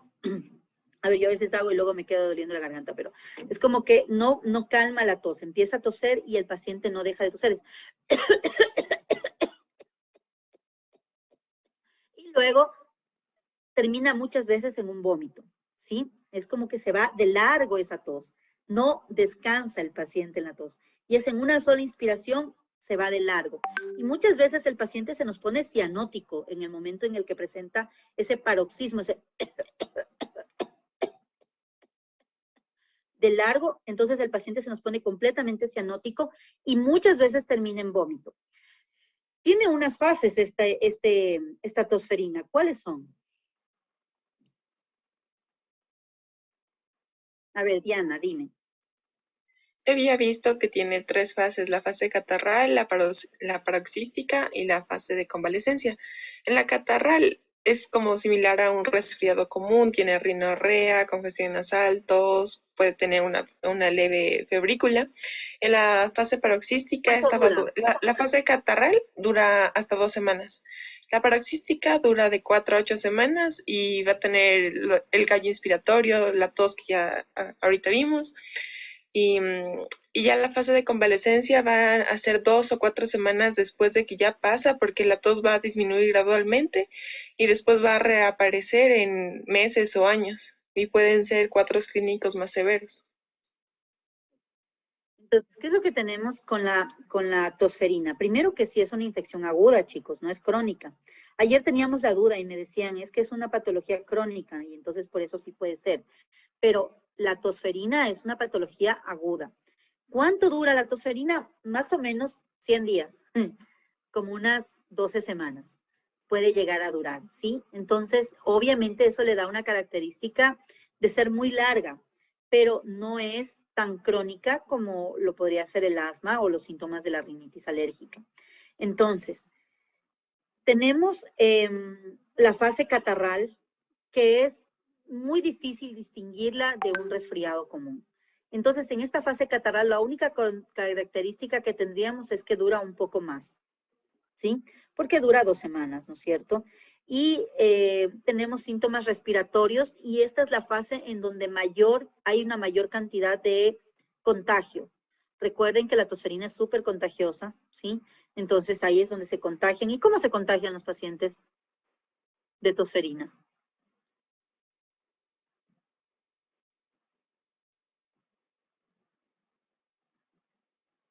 A ver, ¿cómo se les ocurre que se van a contagiar de la tosferina? Por microgotas, Doc. Por microgotas, sí. Doménica. Sí, eso iba a decir que es mediante secreciones respiratorias, o sea, es por vía Las oral. gotitas de flush, las famosas gotitas. Entonces, se puede contagiar a una persona porque alguien tose y obviamente recibo directamente en mi parte respiratoria las gotitas de flush, o se puede contagiar porque hay una superficie que ya está contaminada y la toco y obviamente vuelvo a tocar mi vía respiratoria. Entonces, esas son las formas en las que una persona se puede contagiar de la tosferina. Como les decía, tiene los síntomas que van a ir, hay que diferenciar cada una de las etapas. La primera fase, que es la fase catarral, que dura estas 2 semanas, ahí es donde el paciente tiene que recibir el tratamiento, ¿sí? Porque luego de las 2 semanas, en la fase paroxística, ya el daño ya está hecho. y ya no podemos hacer mucho, ¿sí? Más que todo en pacientes muy pequeños, en pacientes menores a 2 meses, inclusive menores a 6 meses, consideren que ese paciente tiene que ir a hospitalización. Las cianosis que se presentan en el paroxismo son terribles, ¿sí? Entonces, recuerden que habían algo, que ustedes mismos me hablaban ahorita de algo de hipoxia y todo lo demás, sí es real. Esos pacientes deberían estar bajo un control médico en el hospital, sobre todo si el paciente es muy chiquito. Si ustedes ven a un niño muy chiquito tosiendo de esa manera, es mejor enviarlo al hospital, ¿ok? ¿Qué más habíamos visto? Un poco la clínica, la recuperación, ya habíamos visto que son 12 semanas de síntomas, no más allá de eso. Las crisis pueden ser muy, muy seguidas en el día o pueden ser unas pocas crisis en el día. ¿Y cuál es el tratamiento de la tosferina? Diana. Habían 2 categorías, una en menores de 6 meses y en otra en mayores de 6 meses, y solo variaba la dosis. Se daba acitromicina en menores de 6 meses de dosis de 10 miligramos kilogramo día. Y en los siguientes días, eso se da en el primer día, y después en los siguientes días se daba 5 miligramos kilogramo día hasta 5 días. Y cuando ya tenía más de 6 meses, ya solo se daba de 2 a 5 días. 10 miligramos por kilo. El primer día 10 y los otros 2 días 5. Catherine. Sí, Doc, también que la citromicina no se puede pasar de los 500 miligramos en el primer día y de los 250 miligramos hasta el quinto día. Y otros medicamentos que se pueden usar son la eritromicina de 40 a 50 miligramos kilogramo día en 4 tomas durante 14 días. Y otro es la claritromicina en 15 miligramos por kilogramo de peso al día, que se divide en 2 tomas y esto se da por 7 días. Otro, o sea, bueno, eso es como que específico. Mientras que ya hay un manejo sintomático, se puede dar también tratamiento para la fiebre, también se puede dar un reposo relativo para reducir lo que es o sea, para ayudarnos con la enfermedad se necesita reposo. Y eso. Ok. Alejandro. Sí, Doc, también hay las vacunas como tratamiento, o sea, bueno, que es profilaxis, la prevención, porque también hay como dar, o sea, en el calendario de vacunación del Ecuador tenemos la pentavalente, que es la que incluye la de la tosferina, y esta debería darse en 3 dosis desde los 2 meses, cada 2 meses, o sea, a los 2, a los 4 y a los 6.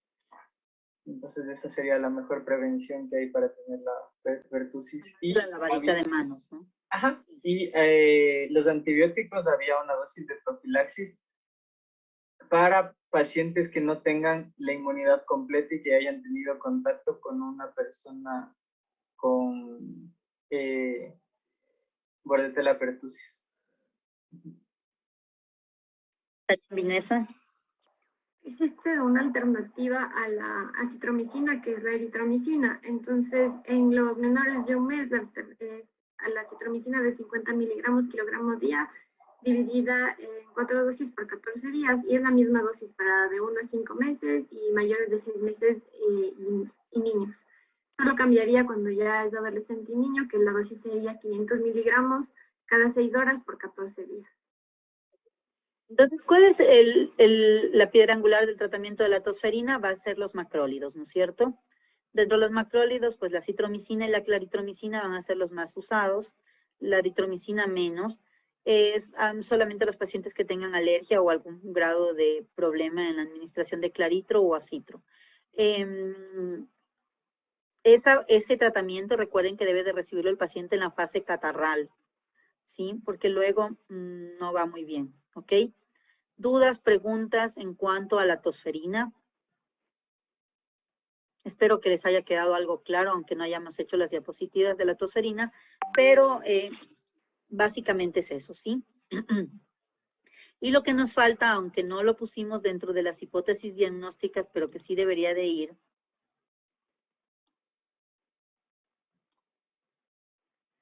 debería ser la disinesia ciliar primaria. ¿Alguien sabe lo que es la disinesia ciliar primaria? ¿Han visto? ¿Saben algo de esta disinesia ciliar primaria? Dime, Diana. O sea, se lo conoce como el síndrome del cilio inmóvil y puede ser aplasia, inmovilidad o disinesia ciliar en sí. Y se ha visto que es por una enfermedad hereditaria autosómica recesiva y en el 50% de los pacientes que tienen esto tienen situs inversos. Gianfranco. No sé si me escucha porque se colgó mi compu. ¿Se me escucha? Ahí sí. Ok, Doc. Acotando a lo que dijo Diana, es una patología de los cilios del epitelio respiratorio. Entonces, obviamente, esta patología se describe como de origen genético, sin embargo, puede presentarse como por epigenética, ¿no? Entonces, si tenemos en pediatría, sí es, obviamente, siempre genético, pero puede presentarse en cualquier momento de la vida por distintos cambios en el ambiente que podamos tener. Sin embargo, decía que era de herencia autosómica recesiva, es decir, que casi siempre dos padres que sean homocigotos recesivos pueden tener un hijo en los 100% de los casos que va a presentar el fenotipo de esto, ¿no? En otros casos, cuando son heterocigotos, en la combinación van a tener un 25% de probabilidad o un cuarto de que los hijos nazcan con este daño en los cilios. ¿Qué puede presentarse en los daños de los cilios? Una florida sintomatología que nos puede ayudar para hacer un diagnóstico, ¿no? Sin embargo, podemos hacerlo por histopatología también, en este caso, para poder ver los cilios. Eso. Ariadna. Igual tenemos que ver lo que son las manifestaciones clínicas. Las manifestaciones clínicas van a variar dependiendo de la edad de presentación. Entonces aquí tenemos que tomar en cuenta bastante eso, porque por ejemplo, en la edad de presentación, si es que es neonatal, va a haber rinorrea, distrés respiratorio, y es un poco como más complejo si ya es en la infancia, que es generalmente la edad de diagnóstico más frecuente. Entonces igual aquí en la parte del diagnóstico, esto se le va a hacer mediante la analítica básica y una radiografía de tórax, y se debe descartar otras causas de infección respiratoria crónica, como la fibrosis quística, los déficits inmunitarios, las alergias, que todo esto, por suerte, tienen como su test específico, entonces con esto los podríamos descartar. Sí, lo que esta enfermedad iba a estar presente de manera universal, sobre todo en los niños. Y las manifestaciones clínicas más frecuentes mencionaba que iba a ser la otitis de repetición, rinitis desde el periodo neonatal y la tos húmeda productiva crónica. ¿Qué va a ser crónica? Eso también nos podría orientar, ¿no? Por lo que iba a ser una patología también crónica. Okay. Entonces, ya, la disinesia ciliar primaria son que los cilios, ustedes saben que todo el aparato respiratorio, desde el principio hasta el final, bueno, no, al alveolo ya no le llegan los cilios, pero hasta el bronquio terminal, vamos a tener nosotros cilios, que son como unos pequeños vellitos que salen de las células del epitelio y que son las encargadas de movilizar, ¿sí? Estos mueven ¿qué? Mueven restos que están restos y secreciones que están en el árbol bronquial y los llevan hacia afuera.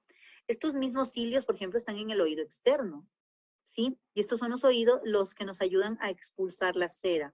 Y por esa razón no se debe de introducir nada en el oído, porque el momento en que yo introduzco algo en el oído para limpiarlo como cotonete o como, ¿qué más? Llaves o como vinchas, todo eso lo que va a hacer es destruir estos cilios y estos cilios ya no van a poder hacer su trabajo, que es sacar la cera hasta el borde de la oreja. Entonces, obviamente, cuando hay una alteración de estos cilios, vamos a ver que esta característica es autosómica recesiva, es decir, los dos padres deben tener para que el paciente la presente, ¿sí? Y puede haber o un daño en la estructura o un daño en el funcionamiento de los cilios. Y obviamente la clínica de esta disinesia ciliar primaria La disinesia ciliar primaria va a ser que va a haber alteración en todo el árbol bronquial, en toda la parte respiratoria desde el oído, ¿sí? También van a ser pacientes que van a tener esterilidad, porque al tener una disinesia ciliar primaria, recuerden que el espermatozoide tiene un cilio al final, y ese cilio es el que le permite el movimiento, la cola es la que permite el movimiento del espermatozoide. Entonces los pacientes varones posiblemente no tengan la capacidad de fecundar porque este cilio va a estar o deforme o no va a tener un buen funcionamiento, o un daño en su estructura o un daño en su funcionamiento. Y asimismo, recuerden que en las trompas de falopio existen estos cilios que son los que van a llevar el óvulo desde el ovario hasta el tercio medio en donde se da la fecundación. Entonces no va a haber quien lleve ese óvulo hasta ese lugar. Entonces también va a haber una esterilidad. Entonces, ¿qué es lo que tenemos en estos pacientes? Vamos a tener diferentes alteraciones. La característica al tener esta disinesia ciliar primaria es una rinitis que se presenta desde el primer día de vida. Cuando una madre les dice que desde el primer día de vida el niño ya tenía una congestión nasal, ya nuestra luz nos empieza a pensar en que podría ser una disinesia ciliar primaria. ¿Qué más? Vamos a ver que estos pacientes van a tener infecciones respiratorias a repetición, obviamente, porque como no funcionan bien estos cilios, no hay quien expulse las secreciones de los bronquios y los bronquiolos, inclusive de los alveolos, no hay quien la saque, quien la lleve hacia afuera, quien produzca la estimulación de la tos. Entonces, estos pacientes lo que vamos a tener es que van a tener infecciones respiratorias a repetición, muy seguidas las infecciones respiratorias, de todo índole, desde otitis, sinusitis, neumonías, ¿ya? Vamos a ver cómo hacemos la sospecha clínica. La rinorrea, que ya dijimos que se presenta desde el periodo neonatal, ¿sí? La taquipnea neonatal, que también puede estar presente, ¿sí? La neumonía recurrente, la sinusitis a repetición, la otitis media aguda a repetición, una tos persistente que también se presenta en el asma, pero que miren que acá tiene otra causa, las atelectasias, las bronquiectasias, las bronquitis obstructivas recurrentes. Hay un mal control del asma, obviamente hay un mal control del asma porque pues estos pacientes no solamente hay una broncoconstricción y una hipersecreción bronquial, sino que también hay una disinesia ciliar.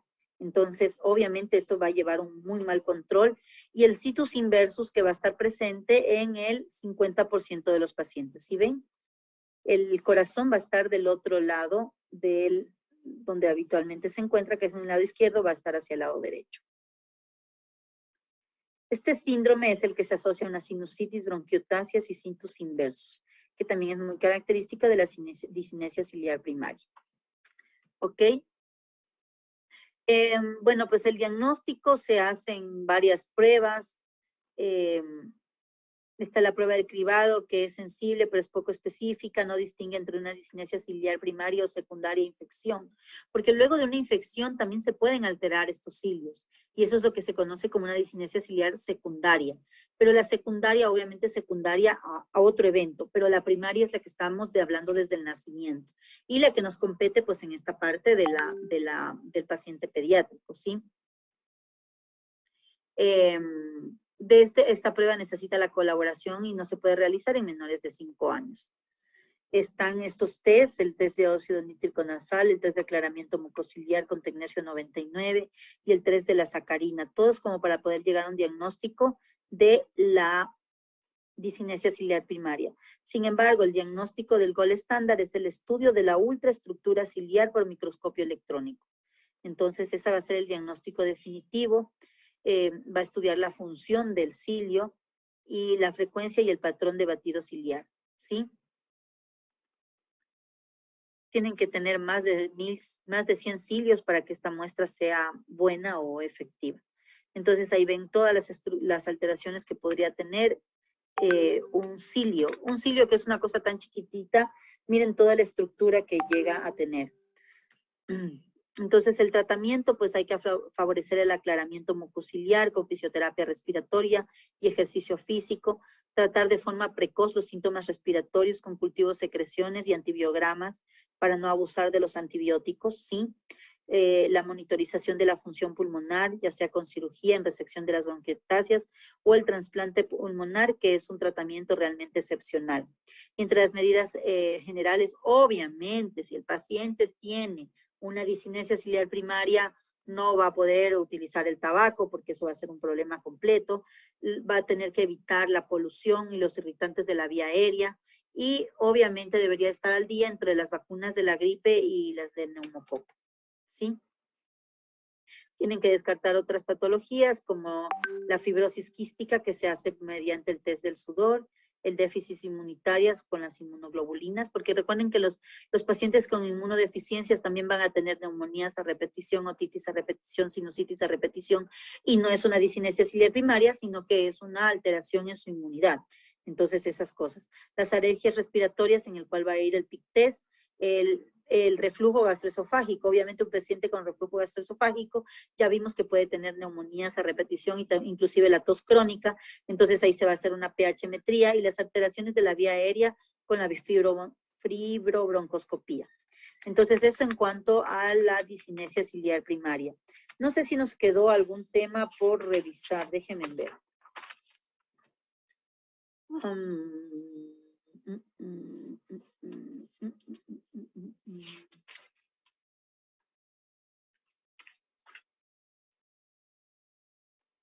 ¿Teníamos algún otro tema pendiente?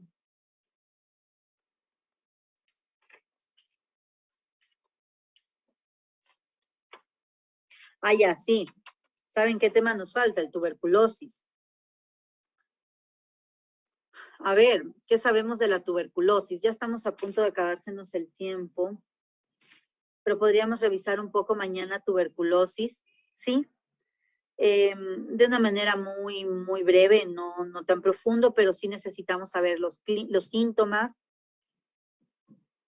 Siempre tienen que buscar el familiar o la persona que transmitió la enfermedad.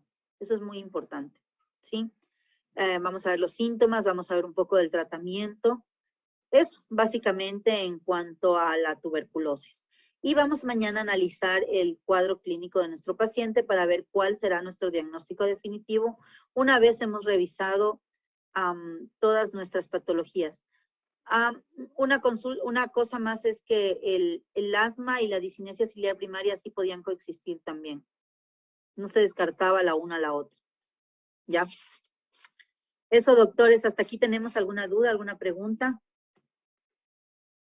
¿No? No, no, Ok, entonces nos vemos el día de mañana. Gracias, Doc. Gracias, Doc. Gracias. Bien, hasta luego.